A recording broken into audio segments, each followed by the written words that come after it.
Aristotle's concept of imitation. Aristotle's idea of imitation or mimesis is the main part of his theory of literature as explained in his book Poetics. Poetics में जो imitation को या mimesis को उसने explain किया है वो उसकी literature की theory का एक part है.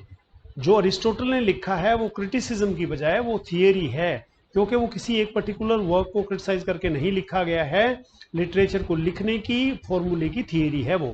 तो ये इंपॉर्टेंट है क्योंकि यही तो सोर्स है, यही तो इमिटेशन ही तो सोर्स है सारी राइटिंग का.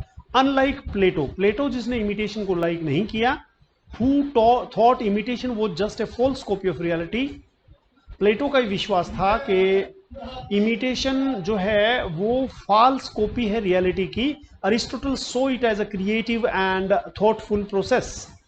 अरिस्टोटल के हिसाब से ये क्रिएटिव प्रोसेस है, ये थॉटफुल प्रोसेस है. ही believe that all forms of art.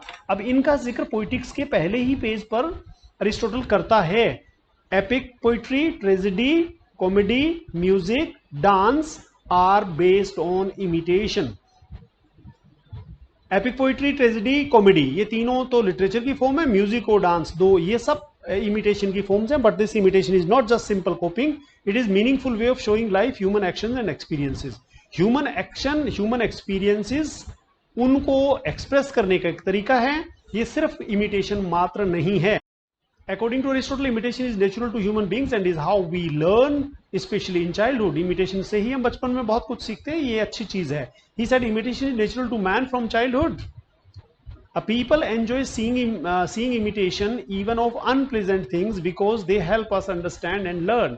वो चीजें जो प्लेजेंट नहीं है, जैसे मर्डर हो रहा है, मूवी में लोग देखते हैं अगर मर्डर हो गया है, ड्रामा में देखते रहे आंखें फोड़ ली हैं, वो चीजें अनप्लीजेंट होती है, फिर भी उनको लोग देखना पसंद करते हैं क्योंकि उससे हम सीखते हैं. Imitation is art.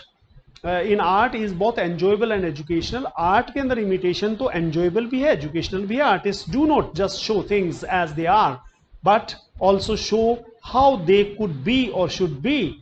यानी कि तीन तरीके हैं इमिटेशन के. एक तो जैसा है वैसा पेश करना, एक उससे बुरा पेश करना, और एक जैसा आइडियल अच्छा हो सकता है वैसा पेश करना. तो इसीलिए वो कुड बी और शुड बी दोनों का इस्तेमाल किया है. This makes imitation more than just a copy. It becomes a way of think deeply about life, way to think. आदमी का जीवन के बारे में सोचने का एक तरीका है. Aristotle explained that imitation in art can differ in three ways: medium, object, manner. ये तीनों बातें लिखना बहुत जरूरी है. मीडियम के हिसाब से, ऑब्जेक्ट के हिसाब से, मैनर के हिसाब से. मीडियम इज द टूल और method use like language, rhythm और म्यूजिक. मीडियम तो है टूल, जैसे लैंग्वेज से हम एक्सप्रेस करते हैं लिटरेचर में, रिदम और म्यूजिक डांस और सॉन्ग में. ऑब्जेक्ट जो है वो ह्यूमन एक्शन है which can include character, emotion, behaviour. Object सभी में ह्यूमन एक्शन है. For example, tragedy shows serious, noble actions. Comedy shows silly or bad behavior. Manner की बात करें तो refers to how imitation is presented. Some works tell a story, some show action on the stage, and some combine both. Manner की बात है कि आप story बता करके, जैसे कि एपिक्स में होता है, जैसे कि पोइट्री में होता है, ड्रामा के अंदर स्टेज पर एक्शन करना पड़ेगा. और होमर की कुछ पोइम्स हैं जिनमें अरिस्टोटल का मानना है कि अरिस्टोटल का मानना है या नहीं है, I am not sure. Homer की कुछ पोइम्स है जिसमें एक्शन भी है और स्टोरी टेलिंग भी है. Aristotle believe that tragedy is the best form of imitation because it shows a complete and serious story that affects the audience emotions. Aristotle के हिसाब से ट्रेजेडी बेस्ट फॉर्म है इमिटेशन का, क्योंकि वो ऑडियंस के इमोशन को एक सीरियस स्टोरी के माध्यम से बताती है. It helps people feel pity and fear. दोनों एलिमेंट बहुत इंपॉर्टेंट है ट्रेजेडी में. And then release or understand these emotions. The emotional process is called catharsis and gives both pleasure and moral learning. Catharsis वो, हालांकि हम catharsis के question में बड़ा कंट्रोवर्शियल और मल्टी मीनिंग वाला लेते हैं, लेकिन ये दोनों चीजें प्रदान करता है, मोरल लर्निंग भी और प्लेजर भी. Aristotle also said that poetry is more serious than history. हाँ, ये भी कई बार कंपैरिजन आ जाता है. डॉक्टर पंकज शर्मा के क्वेश्चन में था भी ये कि अरिस्टोटल के हिसाब से पोइट्री जो है is more serious than history because poetry shows general truths, not just specific events. अब हिस्ट्री में तो जो हुआ है वही दिखाएंगे आप, और पोइट्री उससे ज्यादा सीरियस चीज है क्योंकि वो हो सकता है उसको भी दिखाता है While history tells what happened, poetry shows what could or should happen. This makes poetry more thoughtful and meaningful.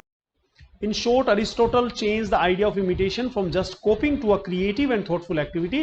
प्लेटो ने इसको coping बताया था, इसने creative और thoughtful activity बताया है. Through imitation, art becomes a way to enjoy, learn, understand life better. The idea of imitation gives a strong base for how we study and value literature even today. ये brief में दिया गया है एक उसके लिए रिवीजन के लिए. मिमेसिस क्या है वो बताना है आपने, प्लेटो के साथ उसको कंपेयर करना है. अरिस्टोटल ने उसको बेटर बताया है, क्रिएटिव बताया है और नेचुरल और एजुकेशनल है. हमने ये बातें सब की. इमिटेशन कॉपिंग नहीं है, मियर कॉपिंग नहीं है.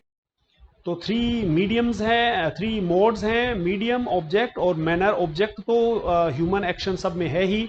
उसके 2 टाइप्स ट्रेजेडी और कॉमेडी में अलग अलग होते हैं. एक में सिली या बैड बिहेवियर, एक में नोबल एक्शन होता है. और मीडियम की बात करें तो टूल है लैंग्वेज, रिदम और म्यूजिक. मैनर की बात करें नैरेटिव हो सकता है, ड्रामेटिक हो सकता है, मिक्स हो सकता है. ट्रेजेडी हाईएस्ट फॉर्म बताया है, पोइट्री और हिस्ट्री को कंपेयर किया है और कंक्लूजन दी.